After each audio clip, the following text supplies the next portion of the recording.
Je vous souhaite une bonne journée. Il y a un jeune homme qui, ayant vu un de mes enseignements sur le Christ Jésus,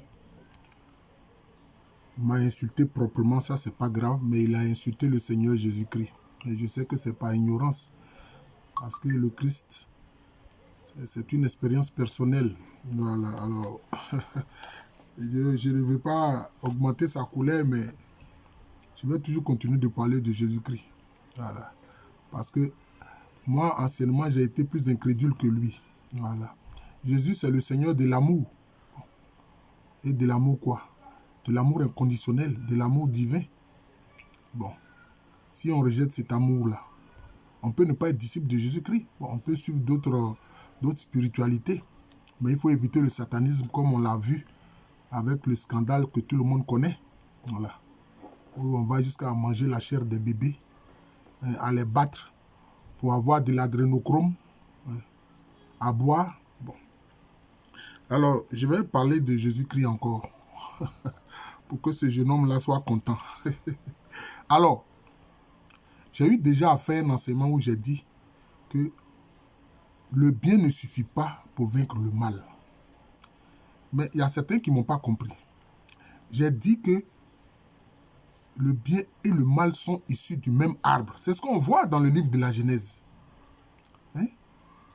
Où le Créateur dit, le Père dit à Adam et Ève, Adam qui veut dire simplement terre rouge, Ève qui veut dire la vivante. Ce n'est pas une affaire de quelqu'un aux yeux bleus, enfin, à l'iris bleu et puis à la peau claire, non. Il dit, ne mangez pas l'arbre de la connaissance du bien et du mal qui est au milieu du jardin. Parce qu'il y avait deux arbres au milieu du jardin. Il y avait l'arbre de la connaissance du bien et du mal, et puis il y avait l'arbre de vie qui est la personne même de Jésus-Christ. Parce qu'il faut comprendre une chose. Dans le premier enseignement, j'ai insisté sur le fait que le bien et le mal sont issus du même arbre. Ils sont issus du même arbre. Donc, ils sont de force égale. C'est comme ce que ceux qui font la mécanique quantique ont découvert. Quand ils ont découvert et la matière et l'antimatière. Quand ils ont découvert l'antimatière, qu'est-ce qu'ils ont constaté? Quand la matière et l'antimatière se rencontrent, les deux s'annulent. Ça crée une explosion de lumière et puis les deux s'annulent. Vous comprenez? C'est pour ça que, pour combattre le mal, on utilise la parole de Dieu. Et la parole de Dieu est symbolisée par une épée. C'est pour ça que l'archange Michael arrive à mettre en déroute le diable. Sinon, le diable est aussi fort que lui, mais comme il tient la parole c'est qui? C'est la personne de Jésus-Christ même. Donc, en fait, quand Saint-Michel et puis ses légions combattent, ils combattent avec la parole qui est la personne de Jésus-Christ. C'est pour ça qu'ils mettent en déroute le diable et puis les démons. Vous comprenez? C'est ça. Mais il faut comprendre une chose. Dans le récit de la tentation du Seigneur Jésus-Christ par le diable aussi, il connaît parfaitement la parole de Dieu. Mais seulement lui, il est rebelle à cette parole.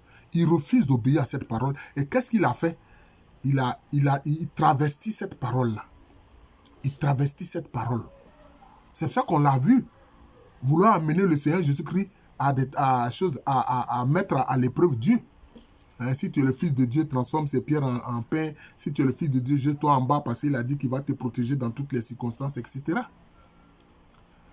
Mais, comme je l'ai dit, pour combattre, on combat avec la parole. On a vu, Saint-Michel combat avec la parole. C'est ça c'est qu'on voit à travers l'épée. L'épée symbolise la parole. Voilà. Mais le diable peut te combattre aussi en utilisant la parole, mais la parole travestie par lui. Voilà. Mais, qu'est-ce qu'il faut faire? Qu'est-ce qu'il faut comprendre? La parole de Dieu que tu utilises est sous-tendue par la foi. C'est sous-tendu par ta foi. Mais cette foi-là, c'est quoi? C'est un don du Saint-Esprit. La parole de Dieu que tu utilises, c'est sous-tendu, c'est soutenu par la foi. La foi qui est un don du Saint-Esprit. La foi qui est un don du Saint-Esprit. Donc, pour pouvoir combattre les forces du mal, faut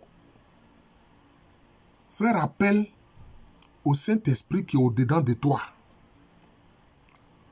Au Saint-Esprit qui est au-dedans de toi. C'est pour ça qu'il faut comprendre qu'en réalité, dans le combat spirituel, ce n'est pas à proprement parler nous qui combattons. C'est le Seigneur qui combat en nous utilisant. C'est ça. Le Seigneur qui combat en nous utilisant. Parce qu'il le sait que les forces du mal vont nous attaquer. D'ailleurs, j'ai fait un enseignement pour dire que quand les forces du mal ne nous attaquent pas, il faut que nous nous inquiétions. Parce que quand ils savent que tu es vraiment ancré dans le Seigneur, que tu obéis au Seigneur, ils t'attaquent violemment à tout moment. Hein. C'est comme ça. La preuve, voilà. Je le disais, un jeune homme est venu insulter le Seigneur à cause d'un enseignement que j'ai donné. Mais c'est un reptilien, en fait. Je sais que c'est un reptilien. C'est un descendant de Néphilim. Bon, c'est pas... C'est là, on peut pas faire grand-chose pour eux, en fait. Voilà. Et donc, le Saint-Esprit qui habite en toi combat. Il combat pour toi. Donc, pour vaincre le mal, ce n'est pas par le bien. Non, non, non, non, non. Ce n'est pas par le bien. Le bien et le mal sont de force égale. C'est comme la matière et l'antimatière. Mais, c'est par le Saint-Esprit que tu combats avec la parole. Mais cette parole-là, c'est le Christ Jésus, mais qui fait quoi? Qui vit en toi. Qui vit en toi. Le Christ Jésus qui vit en toi. Tu comprends? C'est ça. C'est ça. Et il faut savoir une chose. Dans toute la création, dans tout l'univers, il n'y a pas de force plus grande que l'amour de Dieu. L'amour de Dieu. Cet amour de Dieu-là, quand dans la liturgie on dit quoi? La grâce du Seigneur Jésus-Christ, c'est un aspect de l'amour de Dieu. L'amour de Dieu le Père. Et puis maintenant on dit la communion de l'Esprit Saint. Mais la communion de l'Esprit Saint, c'est une manifestation de l'amour du Saint-Esprit. Mais c'est la charité, en fait. C'est la charité. Et la charité, c'est quoi? C'est l'amour qui est en action. C'est l'amour qui est en action. Voilà. C'est tout. Voilà.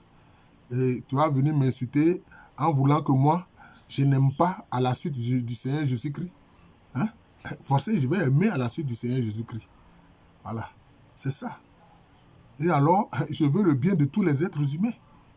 Et je les aime à cause du Seigneur Jésus-Christ. Et à travers lui. C'est de ça qu'il s'agit. Donc, il faut comprendre une chose. Comme je l'ai dit, on est victorieux des forces du mal par l'épée de la parole, par le Saint-Esprit en nous et par la grâce du Seigneur Jésus-Christ qui vit en nous. Voilà, c'est cela. Et quand c'est comme ça, on n'a même pas besoin de faire appel à l'amour du Père Céleste, parce que l'amour du Père Céleste est contenu dans la grâce du Seigneur Jésus-Christ et dans la communion et la charité du Saint-Esprit. Voilà. J'espère que vraiment, je me suis fait comprendre. Voilà.